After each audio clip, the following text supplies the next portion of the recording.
Voyage dans le temps à la chapelle Sainte-Anne avec l'exposition Un siècle de cinéma d'animation. À travers les différentes étapes de réalisation, l'exposition présente le dessin animé avant l'arrivée de l'informatique. Petit tour d'horizon avec Anne de Marquet, plasticienne et guide. Cette exposition retrace 100 ans du cinéma d'animation, du tout premier dessin animé jusqu'à nos jours. En particulier le dessin animé en présentant différentes techniques, pastel, gouache. Elle explique aussi en première partie la fabrication d'un dessin animé. On pioche, pic-pac, dans la mine le jour entier. Piocher, pic-pac, notre jeu préféré.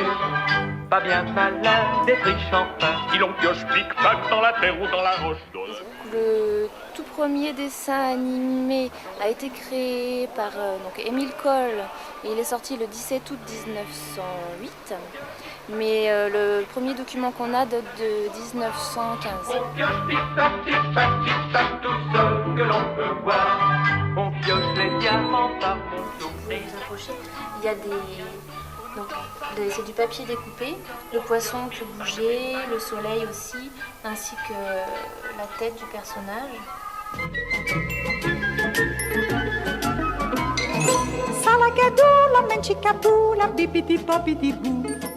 L'important c'est la façon de le dire, bibidi-babidi-bou. Il y a aussi de très vieux objets de création de dessins d'animation comme le praxinoscope qui marche très bien, qui lui date de 1877. Et quand on le fait tourner, on a une seconde de dessin animé. C'est sympa. Oui. Donc vous pouvez mettre différentes bandes. Donc là c'est un tigre. L'autre est rigolo parce qu'on peut le faire tourner à l'envers, mais le tigre a vraiment un mouvement. Il a bien. On voit bien le mouvement, il avance. Ouais. On voit bien, ouais. Ça ne m'étonne pas que ça amuse les enfants et les grands enfants. Salagadou, la menchikabou, la bibidi-babidi-bou. L'important c'est la façon de le dire, bibidi-babidi-bou. Des découvertes inédites pour les visiteurs, rendues possibles par Pierre Lambert, le commissaire de l'exposition. Il aura fallu 25 ans à ce spécialiste du cinéma d'animation pour rassembler 200 documents et pièces originales.